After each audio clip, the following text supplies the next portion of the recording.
이 새벽에 우리가 읽은 본문 말씀은 이 명암이 크게 좀 대비가 됩니다. 한쪽은 그 예수님을 죽이려고 하고, 한쪽은 예수님께 값비싼 향유로 예수님을 섬깁니다. 예수님께서는 제자들에게 자신이 이제 십자가에 못 박히실 것을 이제 거듭 말씀을 하시죠.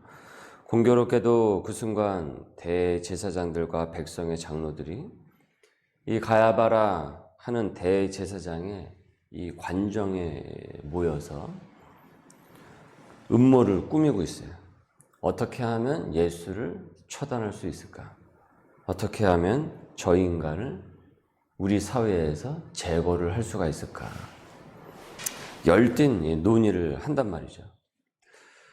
그런데 가만 보니까 6월절 명절에 이 음모를 실행을 했다가는 괜히 또 밀란이 일어날 수가 있을 것 같아서 본전도 못 건질 것 같아서 명절은 넘기고 그 다음에 이제 우리가 음모를 시행하자라고 하면서 그 계획을 연기를 합니다.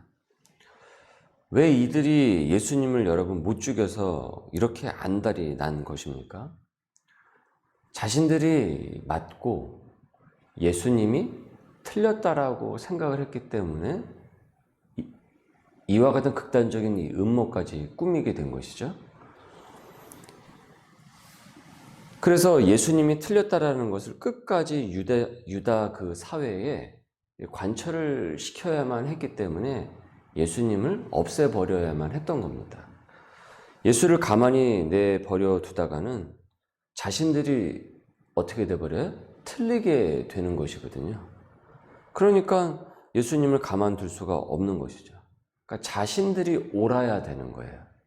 자신들이 정답이 되어야 되는 거예요. 그런데 예수를 계속 두다가는 자신들이 오답이 되어버리고 그것을 유대 사회에 사람들이 알게 된단 말이죠. 그러니까 정답을 지워버려야죠.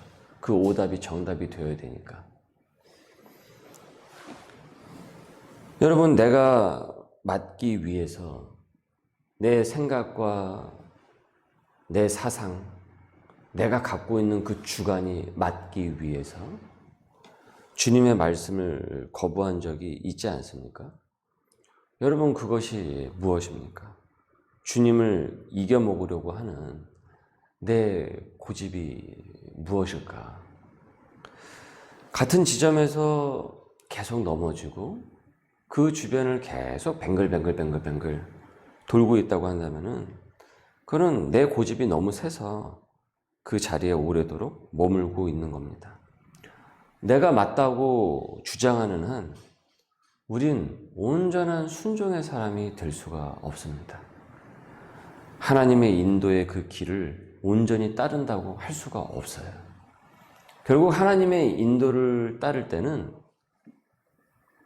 우리가 하나님의 인도를 받는다는 것은 내가 틀렸다라는 것을 인정하지 않는 한 하나님의 인도를 받기가 어려워요. 그렇지 않겠습니까? 내가 맞는데 어떻게 하나님의 인도를 따를 수가 있겠습니까? 하나님의 말씀이 내가 틀린 것을 계속 끄집어내는데. 그래서 우리가 말씀을 볼 때 나의 오답을 인정을 하고 주님의 정답을 보면서 나의 오답을 고쳐 나가는 것이 여러분 결국은 그것이 신앙생활인 겁니다. 그것이 부흥의 삶으로 이어지게 되는 거예요. 오답을 갖고는 생활의 부흥으로 연결이 되질 않습니다. 오답을 갖고 있는 한 넘어질 뿐이고 고집이 더 강하면은 그것을 계속 우겨댄다면 정답이라고 계속 고집을 피운다고 한다면 예수님을 제거하려는 이 사람들처럼 내게 불편한 말씀을 제거를 하는 것하고 전혀 다를 바가 없어요. 내 삶의 자리에서 주님을 제거하려는 그 시도를 많이 저지른다라는 거죠.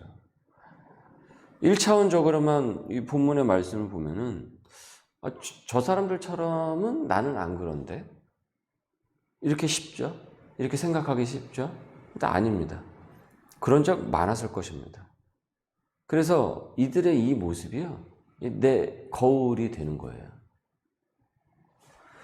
이 같은 일들을 꾸미는 상황과 이런 사람들이 있었던 반면에 어떤 한 여자는 그와는 정반대되는 행동을 보여주고 있어요.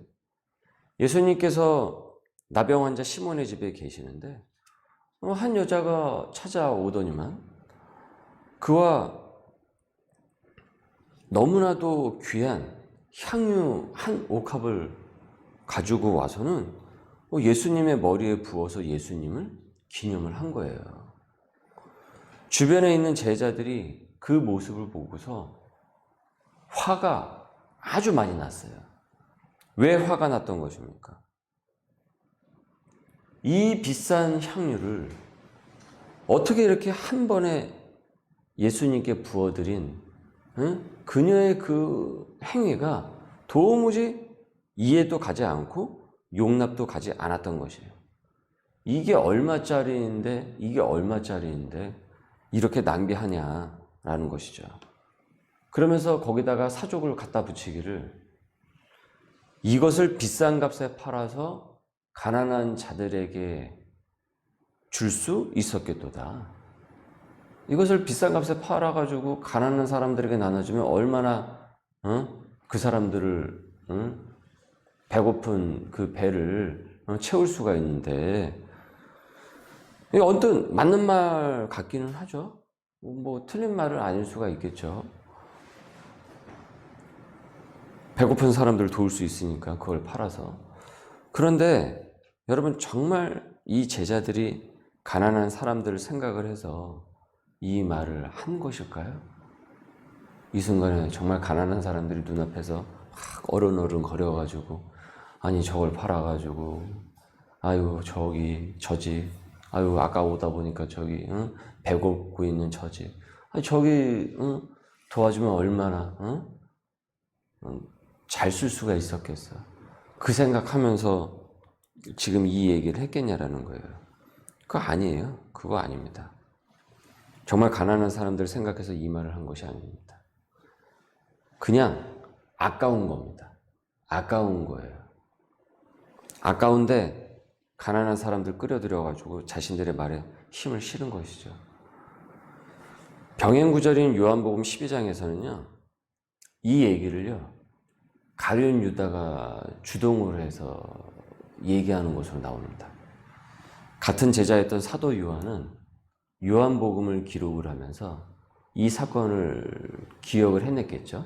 그래서 나중에 이 요한복음을 하나님의 감동을 받아서 기록을 하지 않았습니까? 그러면서 무엇이라고 전하고 있냐면 가룟 유다가 도둑놈이라고 전하고 있습니다. 요한복음 12장 6절. 이렇게 말하면 가난한 자들을 생각함이 아니요. 가난한 자들을 생각함이 아니요. 그는 도둑이라 돈괴를 맞고 거기 넣는 것을 훔쳐감이러라. 공교롭게도 오늘 본 마지막 부분의 구절의 마지막 부분에 이제 유다가 어떻습니까? 지금 이 일이 끝난 다음에 이 향유 옥합 이 장면에서 바로 그 다음 장면이 유다가 이제 음모를 꾸미죠. 예수님 어떻게 하면 팔아넘길까 하면서.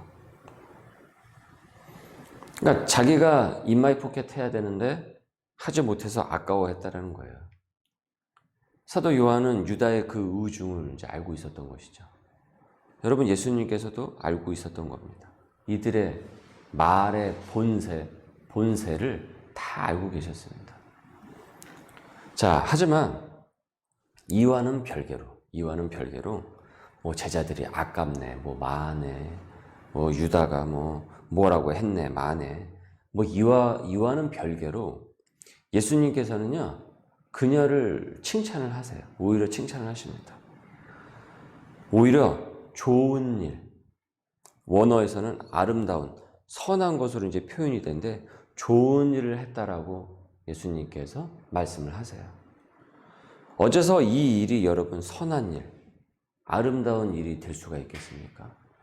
사실 오늘 이 본문 요 내용 구절만 딱 떼어가지고 신앙이 없는 사람들의 입장에서 딱 눈으로 본다고 한다면 똑같이 이 반응 보이지 않겠어요? 이 제자들과 비슷한 반응을 보이지 않겠습니까? 그러나 저와 여러분은 예수님을 모르는 사람들이 아니죠. 하나님을 모르는 사람들이 아니죠. 우리는 예수님을 알죠. 구속사가 어떤 의미인지, 하나님께서 이 땅을 어떻게 통치하시고 어떤 계획을 갖고 계시고 섭리하시는지, 그 거대한 그 구원 사역을 우리는 이해하고 있지 않습니까? 우리가 그 측면에서 지금 이 사건을 바라봐야 되는 거예요. 이 여자의 이 향유 옥합 사건을. 이 눈을 가질 때 바로 이 여인의 눈을 우리가 갖고 우리 또한 주님께 온전한 향유 옥합을 드리는 인생이 될 수 있는 겁니다.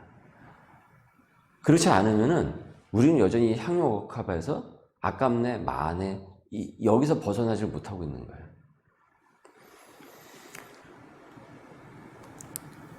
어째서 이 일이 선한 일, 아름다운 일이 된 겁니까? 죄인을 구원하시는 예수님의 십자가 사건, 예수님의 장례를 기념하는 주요한 행위이기 때문에 그런 것이에요. 예수님께서 십자가에 돌아가신다고 하는데도 제자들은 지금 이 순간에 어떻습니까? 십자가라는 거대한 그 하나님의 구원 사역을 생각을 하지 않는 거예요. 지금 여기서 그 생각이 없어요, 전혀. 지금 이 제자들 머릿속에는 그게 없는 거예요. 그리고 지금 향유를 그 예수님한테 부은단 말이야, 저거를? 저게 얼마짜린데? 저게 돈이 얼만데? 저 여자가 그냥 우리한테 기부하면 저 예산으로 할 게 되게 많은데? 여기에만 머물고 있었던 것이죠. 그러니까 여전히 어떻습니까? 제자들의 시각은 물질을 넘어서고 있지 못한 거예요. 그러니까 물질 만능 사고에 여전히 갇혀 있었다라는 거죠. 향유가 아니라 지금 이 순간에 누굴 봐야 되는 겁니까? 이 향유가 아니라 누굴 봐야 되는 겁니까? 예수님을 봐야 되는 거예요, 예수님을. 이 순간만큼은. 왜 저 여자가 향유를 부었지? 예수님께? 그리고 방금 전에 오늘 말씀 시작이 되잖아요. 뭐라고 시작이 되고 있어요? 십자가를 지실 것을 말씀을 하고 있잖아요.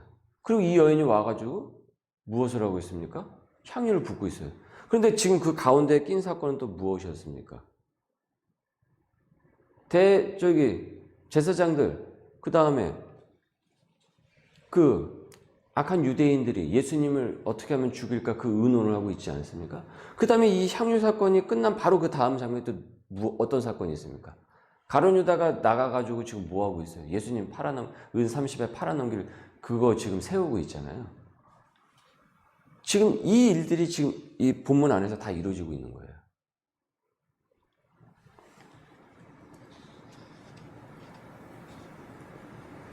그간 모든 것을 말구유에서 아기 예수가 오셔서 하나님의 본체이신 그 예수 그리스도께서 정말 낮은 자리에서 이 땅 오셔서 그리고 헌신적으로 사람들과 함께하면서 죄인들을 부르고 그리고 그 제자들 중에는 세리 출신도 있었단 말이죠.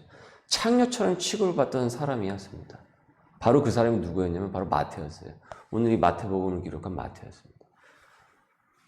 자신의 모든 것을 다 내어주신 예수님이었다는 거죠. 그런데 이제 그 예수님께서 십자가로 마지막 그 클라이막스 절정으로 가는 거예요. 완전히 모든 것을 다 우리에게 내어주시는 거죠.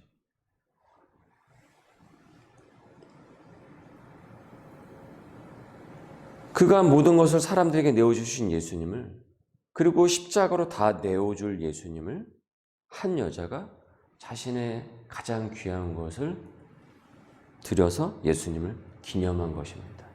이걸 봐야 되는 것이었어요. 지금 이 순간만큼은. 곧 있으면 십자가를 지시는 이 중대한 사명을 말씀을 하시는데도 그들은 어떻습니까? 이 세상이 전부인 줄 알고 있는 거예요. 이 세상의 물질이 전부인 줄 아는 거예요.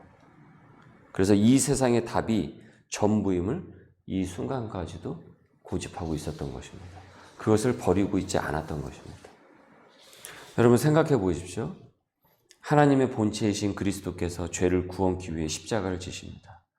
여러분이 진짜 제자라고 한다면 이 순간에 어떤 생각을 하고 있어야 되겠습니까? 향유가 문제가 아닙니다. 향유가 얼마냐? 지금 이 향유가 지금 시세로 얼마냐? 이게 문제가 아니에요. 저 여자가 어떻게 됐나 보다. 저걸 한 번에 다 쏟아붓다니, 쓰다니. 그리고 그 중에 가룟 유다는 엄청 아까워하죠. 이 여인은 지금 이 향유가 중요한 것이 아니에요. 예수님께서 하시는 그 사명, 그 일이 중요한 것입니다. 그래서 자신이 할 수 있는 것을 한 거예요. 그 예수님의 십자가 그 사건을, 예수님의 그 장례를 자신이 기념을 하고 싶었던 거예요. 예수님께서는 그래서 바로 그 점을 칭찬하신 것입니다. 칭찬하신 겁니다. 10절에 예수께서 아시고, 예수님께서 다 아세요. 이 여인이 왜 이와 같은 향유를 붓는지, 그리고 제자들이 이 순간에 그거 갖고 노발대발하면서 뭐라고 하는지 그것까지 다 아시는 거예요. 그래서 예수께서 아시고, 그리고 그 다음에 또 가룟 유다가 나가가지고 또 그 예수님 팔 그 계획도 다 아시고, 대제사장들과 그 무리들이 예수를 어떻게 하면 죽일까 의논하는 그것도 다 아시고, 다 아세요. 다 아세요. 그러면서 얘기하시죠. 그들에게 이르시되 너희가 어찌하여 이 여자를 괴롭게 하느냐? 그가 내게 좋은 일을 하였느니라. 가난한 자들은 항상 너희와 함께 있거니와 나는 항상 함께 있지 아니하리라. 이 여자가 내 몸에 이 향유를 부은 것은 내 장례를 위하여 함이니라. 13절에 내가 진실로 너에게 이르노니 온 천하에 어디서든지 이 복음이 전파되는 곳에는 이 여자가 행한 일도 말하여서 그를 기억하라 하시니라. 여러분, 나는 향유에 꽂혀 있습니까? 아니면 예수 그리스도께 꽂혀 있는 인생입니까? 25장에 오늘 우리가 읽은 구절이 26장이죠. 바로 위에 25장은 어떤 내용이었습니까? 이 땅에 오시는 예수님의 재림의 예고 속에서 그 다음에 오늘 26장의 본문의 말씀이 이어지는데, 나는 이 땅에서 정답을 구하는 사람입니까? 아니면 주님의 답을 구하는 사람입니까? 계속 이 땅에서 답을 구하는 한 그것은 오답밖에 되질 않습니다. 오늘 이 여인은요, 그 답을 찾은 것입니다. 여러분, 그녀도 그간 인생의 답을 찾아 이리저리 방황하던 여자였을 것이란 말이죠. 하지만 예수님께 온전히 그 시선이 고정이 되자 그간 그녀가 찾아 헤매던 세상의 답은 오답이었음을, 죄의 답이었음을 깨닫게 되었던 것이에요. 그리고 자신의 향유 옥합을 깨뜨려서 이젠 그리스도인으로 살아가고자 예수님의 장례를 기념을 했던 것입니다. 여러분, 우리는 이 마음을 읽어낼 수 있어야 됩니다. 그래서 예수님께서 말씀하시죠. 복음이 전파되는 곳에는 이 여자가 하는 일도 말하여서 기억하라. 여러분, 이 사순절은 지금 우리가 사순절을 보내고 있는데, 이 사순절은 바로 그 답이신 예수 그리스도를 찾아 나서는 여정이 되는 것이에요. 이 여정에서 진정 우리가 그리스도의 그 답을 얻으면은 우리는 사순절 후에 맞이하는 부활절을 참 부활로서 우리는 맞이할 수 있게 됩니다. 기쁨으로 맞이할 수 있게 됩니다.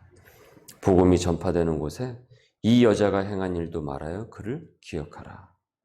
복음이 전파되는 이곳, 이 교회에서 또 우리가 이것을 기억하고 잊지 않는, 그리고 함께 복음과 함께 같이 전해 나갈 수 있는 우리 소명의 백성들 될 수 있기를 주님의 이름으로 소망합니다. 기도하겠습니다.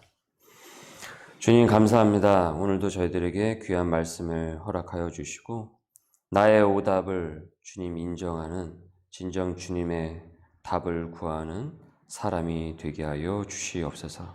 이 사순절에 그 답이신 그리스도를 찾아 나서는 온전한 여정이 되게 하여 주옵시고, 그와 같은 부활절을 또한 우리가 기대하면서 오늘 능히 살아나갈 수 있도록 역사하여 주시옵소서. 향유에만 꽂혀있는 인생이 되는 것이 아니라 온전히 예수 그리스도께 꽂혀있는 진정한 그리스도인의 삶이 구현되어져 나갈 수 있도록 오늘도 우리를 성령 충만케 하여 주옵소서. 감사함이 예수님의 이름으로 기도드립니다.